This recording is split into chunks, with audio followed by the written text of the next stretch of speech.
நான் வந்து இந்த படத்தில் 4 சாங்ஸ் பண்ணியிருக்கேன். ஃபர்ஸ்ட் வந்து வேட்டு போட்டு கொண்டாடுடா. அதில் வந்து தனுஷ் சாருக்குன்னு ஒரு ஸ்பெஷல் டெடிகேஷனாக ஒரு 3 லைன் வச்சுருந்தோம். ஒரு மாஸ் இன்ட்ரோ சாங். அதில் அவரு அந்த ஹீரோஸ் தகுந்த லைன்ஸ் அதில் இருக்கணும்னு நான் எப்போவுமே பார்த்துப்பேன். அது ஒரு ஸ்பெசிஃபிக் ஐடென்டிட்டி கொடுக்கும் ஒரு பாட்டுக்கு. ஸோ நம்மளோட பெருமையை உலகம் பூரா எடுத்துகிட்டு போகிறார் தனுஷ் சார். அது ஒரு பாலிவுட்டாக இருக்கட்டும், ஹாலிவுட்டாக இருக்கட்டும், நம்மளோட பெருமையை காப்பாற்றுறவருக்கு ஒரு 3 லைன் இருக்கணும்னு நினச்சேன். இவன் போன பக்கம் பாரு, உள்ளூர் தாண்டி கூட இவன் பேர் நிற்கும் பாருடா அப்படின்ற வரிகள் அவருக்காக வரும் அதில். ஸோ அந்த ஒரு ஸ்பெஷல் சாங், ஃபஸ்ட் டைம் ஒரு மாஸ் இன்ட்ரோ சாங் எழுதுகிறேன், ஹாப்பியாக இருந்தது. அப்புறம் ஆரிராரோ அப்படின்ற சாங் ரொம்ப ஸ்பெஷலான சாங் இந்த படத்தில். அது எனக்கு அது படம் பார்க்கும்போது கதை சூழலோடு புரியும். அது வந்து ஒரு தாலாட்டு பாட்டு தான். அந்த அந்த பாட்டில் சந்தோஷோட பிரில்லியன்ஸ் வந்து அன்றைக்கி சித்ரா மேம் நாங்கள் ரெக்கார்ட் பண்ணோம். அதை பற்றி முழுசாக என்னால் இப்போ பேச முடியாது, படம் ரிலீஸ் ஆன அப்புறம் தான் என்னால் பேச முடியும். ஆனால் அந்த சாங் ரெக்கார்ட் பண்ணது one of the best experiences of my life. அந்த பாடல் முடியும் போது நீங்கள் கவனிச்சிங்கன்னா, அந்த பாட்டு ரிலீஸ் ஆகிடுச்சு, நீங்கள் கேட்கும்போது கவனிச்சிங்கன்னா, அவங்க வந்து ஒரு தாலாட்டு பாட்டு தான், இருந்தாலும் ஒரு சின்ன சோகமும் இருக்கும் அவங்களுக்குள்ள. அந்த என்கிட்ட இரண்டா அப்படின்னு சொல்லி தன்னோட பையனை சொல்கிற மாதிரி ஒரு சின்ன சோகம் இருக்கும். அந்த சோகத்தில் பாட முடியாமல் விட்டுருப்பாங்க அவங்க. கடைசி எண்டிங் வந்து பாட முடியாமல் விட்டதுக்கப்புறம், நம்ம கூட இருக்கிற யாராவது ஒருத்தவங்களுக்கு கஷ்டம் அப்படின்னா, ஒரு ஃப்ரெண்டு போய் தோளில் கை போட்டு பேசிகிட்டு இருக்கும்போது, யாராவது வந்து அவங்கள்ட்ட வேற ஒரு கேள்வி கேட்கும்போது, அவங்களால பேச முடியலன்னா நீ இரு அப்படின்னு சொல்லி அணைச்சிக்கிட்டு நம்ம பேசுவோம். அந்த மாதிரி அந்த இசை பேசும் அந்த இடத்துல. அவங்களால பாட முடியாமல் கடைசியாக முடிச்சு விட்டுருப்பாங்க. அந்த இடத்துல ஒரு சின்ன பாஸ், சைலன்ஸ் கொடுத்துட்டு அங்கேருந்து மியூசிக் ஆரம்பிக்கும். நீ இரு கவலைப்படாது, நான் உனக்காக பேசுகிறேங்கிற மாதிரி அந்த மியூசிக் நம்மக்கிட்ட கம்யூனிகேட் பண்ணுற மாதிரி ஒரு சாங் இருக்கும். ப்ரில்லியண்ட்டான சாங் அது. ஸோ ஆரிரரோ ஆரிரரோ அழகு தாமரையே, ஆரிரரோ ஆரிரரோ உசுறு வாசனையே, வாராசா மறுபடி கருவில் ஒளிச்சு வளர்க்குறேன் அப்படின்ற மாதிரி வரிகள் வரும் அந்த பாட்டில். அடுத்து சிரிக்கி வாசம் அப்படின்னு ஒரு சாங்.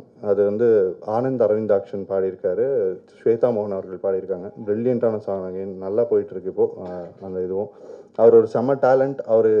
அவர் நிறைய இதை ஃபேஸ் பண்ணாலும் இந்த உலகத்தை வந்து ரொம்ப டிக்னிட்டியோட ஃபேஸ் பண்ணியிருக்காரு. அவர் நிறைய ஹார்ட் ஒர்க் பண்ணியிருக்காரு ஆனந்த் அரவிந்தாக்ஷன். அதுக்கு ஒரு பியூட்டிஃபுல்லான டெடிகேஷன் சந்தோஷ் சார் அவர் கொடுத்த இந்த ஆப்பர்ச்சுனிட்டி.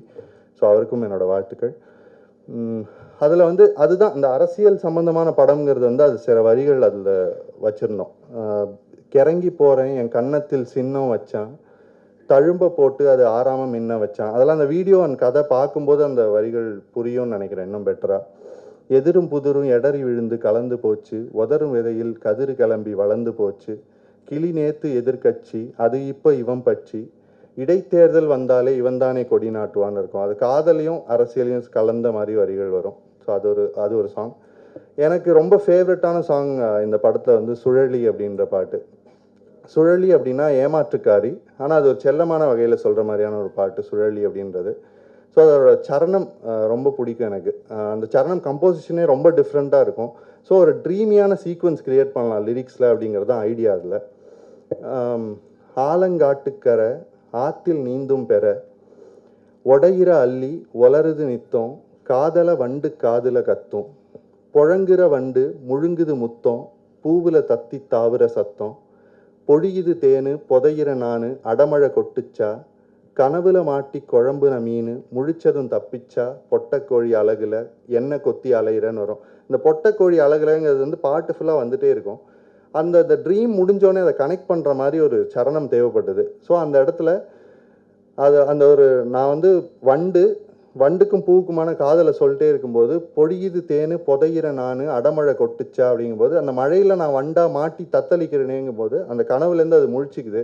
அப்பாடா நான் வண்டு இல்லை, நான் மீன் தான், மீனுக்கு மழை பிரச்சனை இல்லை, ஸோ என்னால் நீந்திட முடியும் அப்படின்னு நினைக்கும் போது அடுத்த செகண்ட் அவள் பொட்டைக்கோழியாக என்ன அழகில் கொத்திட்டு அலையிறா, மீனாக இருந்தாலும் நான் உங்ககிட்ட மாட்டிகிட்டு இருக்கேனே அப்படின்ற மாதிரி ஒரு சீக்வன்ஸ். ரொம்ப பியூட்டிஃபுல்லான பாட்டு அது. எனக்கு ரொம்ப பிடிச்ச சாங் சொல்லி one of my most favourites. First டைமாக ஒரு ப்ரொடக்ஷன் ஹவுஸ்லேருந்து எனக்கு கால் வந்தது.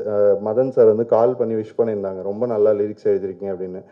ஸோ இந்த மாதிரி ஒரு நல்ல ப்ரொடக்ஷன் ஹவுஸ், சூப்பர்பான டீம், ஒரு இதில் ஒர்க் பண்ணது ரொம்ப பெரிய சந்தோஷம். அனுபமா அவர்கள், த்ரிஷா அவர்கள் எல்லாருமே, நான் சில ரஷஸ்லாம் பார்த்தேன், சூப்பராக பர்ஃபார்ம் பண்ணியிருந்தாங்க. இந்த மாதிரி ஒரு படத்தில் நான் இருக்கேங்கிறது ரொம்ப பெரிய சந்தோஷம். ஒன்ஸ் அகெயின் சந்தோஷ் சாருக்கும், தனுஷ் சாருக்கும், ப்ரொடக்ஷன் டீமுக்கும் எல்லாருக்கும் என்னோட மிகப்பெரிய நன்றி. முக்கியமாக டைரக்டர் சார் ரொம்ப அழகாக எனக்கு சுச்சுவேஷன்ஸ்லாம் என்ன மாதிரி டிஃப்ரென்சஸ் காட்டணும் 4 பாடல்களையும் ரொம்ப அழகாக கொடுத்தாரு. அவர் இல்லைனா என்னால் இதை பண்ணியிருக்க முடியாது. எல்லாருக்குமே என்னோட நன்றி. தேங்க்யூ.